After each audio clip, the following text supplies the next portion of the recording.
If we take an alphabetical list of the peoples who inhabit this planet, one of the first names we come across is that of the Abkhazians. Who are the Abkhazians and where is Abkhazia? These are questions, along with a myriad others, which this program is designed to answer. My name is George Hewitt, and I am Professor of Caucasian Languages at London University's School of Oriental and African Studies.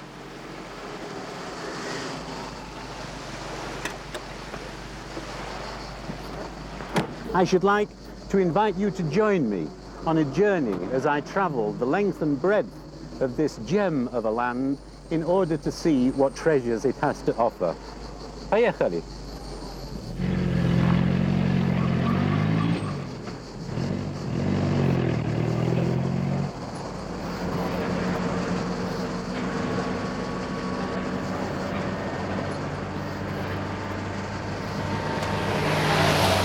So where is Abkhazia? It occupies a very small triangular-shaped patch of territory at the extreme northwest of Transcaucasia, or the Southern Caucasus, as the politically correct lobbyists insist on it being known today. Bound by the Black Sea, Georgia, the Great Caucasian Mountain Range, Europe's highest, it has its northern border with Russia along the River Pso, and stretching some 170 kilometers in a southeasterly direction towards Georgia, its Georgian border runs along the river Ingur. Many deem the Caucasus to be the dividing line between Europe and Asia. Others are not so certain. So am I standing in Europe or am I standing in Asia? Well, who can say? So let's compromise and agree that those people who inhabit the isthmus between the Black and Caspian Seas live at the intersection of Europe and Asia, forming a bridge between these two continents, somewhat sturdier than the one on which I find myself standing now.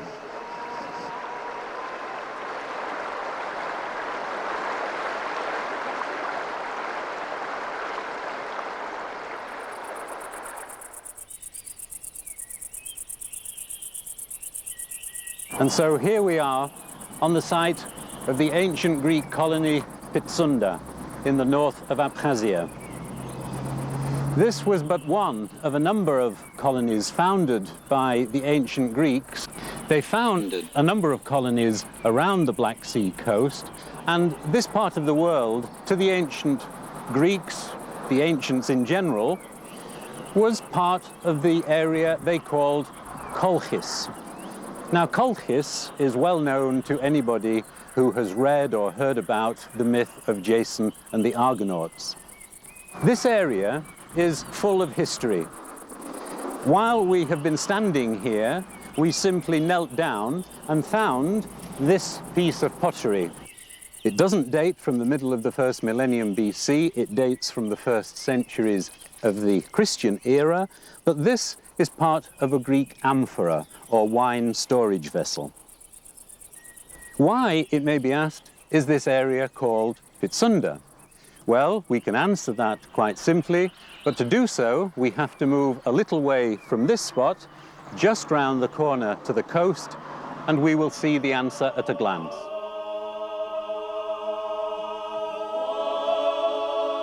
And so we have traveled just a few hundred yards from our previous site here to the coast.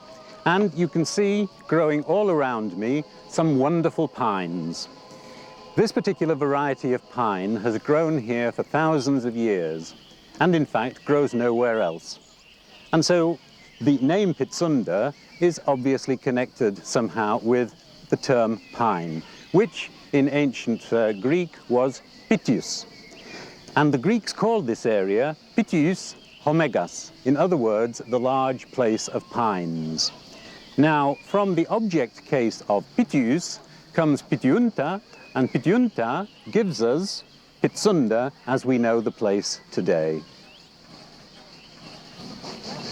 But of course, Pitsunda is primarily famous, and justifiably so, for being perhaps the most glorious tourist resort, not only in Abkhazia, but in the whole of the Caucasus. And It is easy to see why it has such a reputation with hundreds of thousands of tourists, primarily from the former Soviet bloc and now from Russia, if only one takes the chance to look around this most glorious of bays.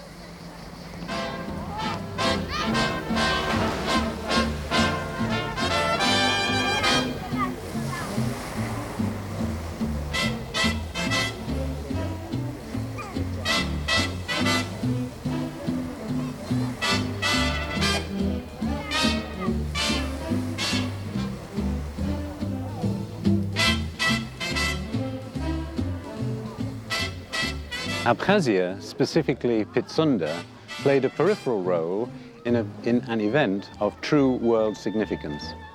In the early 1960s, Nikita Khrushchev was on holiday at his dacha in the trees behind me.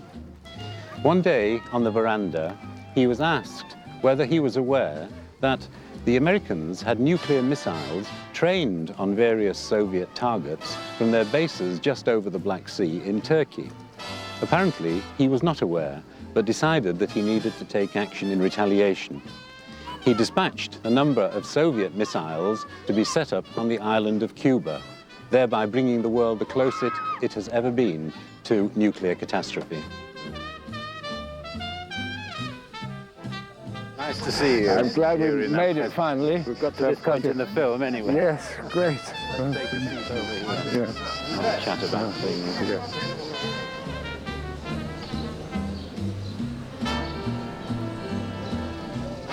Well, Well, Lord Ree, it's very nice to see you at long last here in Abkhazia, and I'd just like to point out that we're in the very centre of Sukhum, by the beach.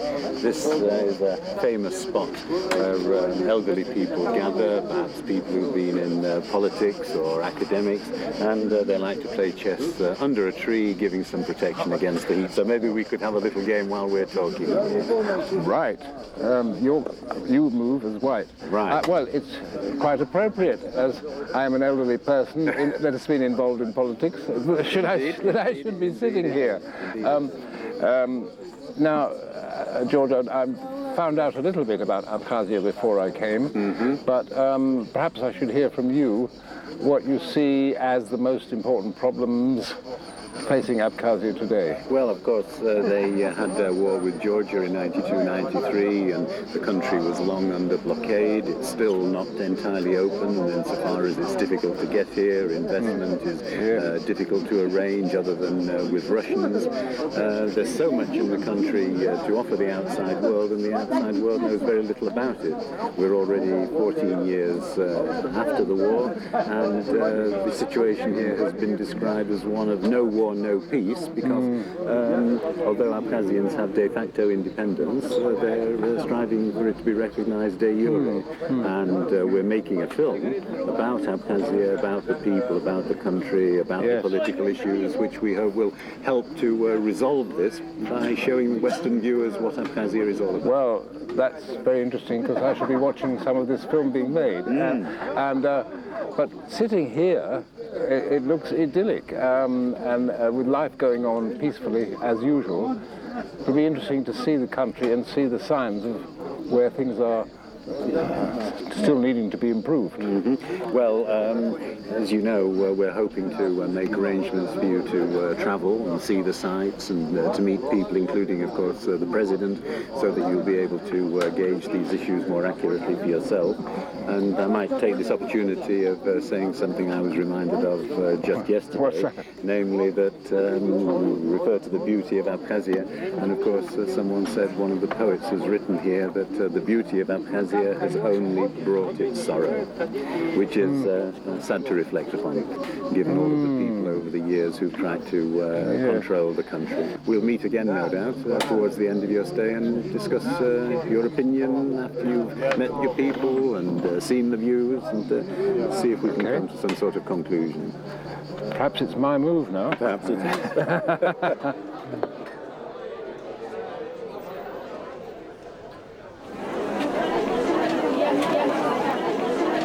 If our first view of the Caucasus must have been similar to that which met the first Western settlers here some 2,500 years ago, it is perhaps now time to ask, who are the native inhabitants of this land?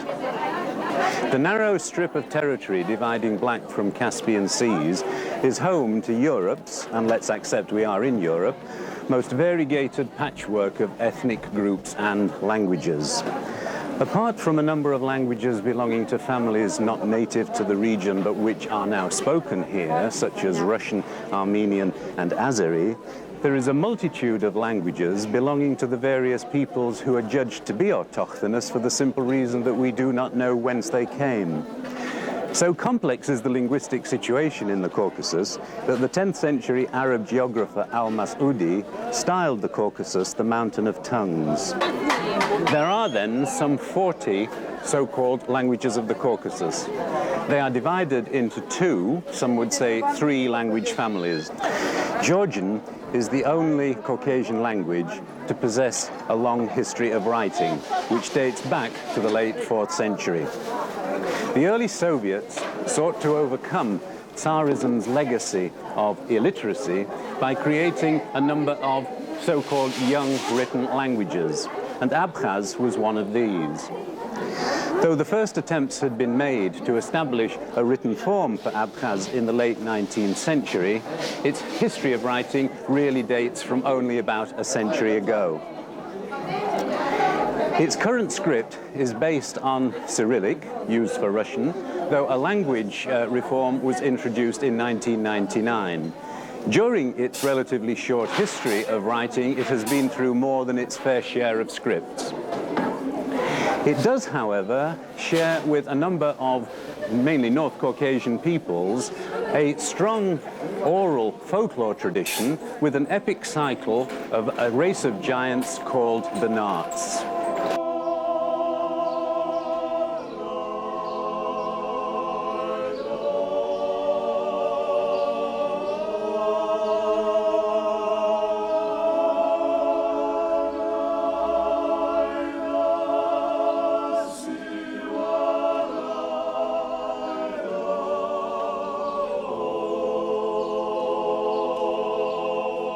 And one of the towering figures from those early days was Dmitry Gulia, or Dermit Gulia, as he is known in Abkhaz, 1874 to 1960. He has justifiably been awarded the sobriquet of Father of Abkhazian Literature because of his many pathfinding contributions to so many areas of literature. I'm holding in my hand just one example, which is a translation from Russian he published in 1921. And we happen to be standing at the moment in Gulia's House Museum, which lies at the center of the Republic's capital, which is known to the world as Sukhum, although the Abkhazians have their own designation for the town, which is Aqwa. At the age of 17, Gulia created the first practical teaching alphabet for Abkhaz, which he used himself traveling around Abkhazian villages. And in 1925, he produced this book, the very first history of Abkhazia.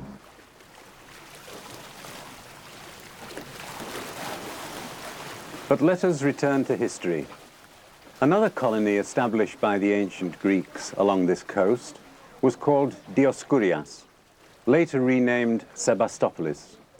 And I'm standing here amid the Roman ruins of Sebastopol alongside Sukhum's famous promenade along the seafront. Pliny, a writer of the 1st century AD, mentioned that the Romans needed no fewer than 130 interpreters in order to conduct business at this spot. And this underlines the linguistic complexity of not only Abkhazia, but the whole Caucasus.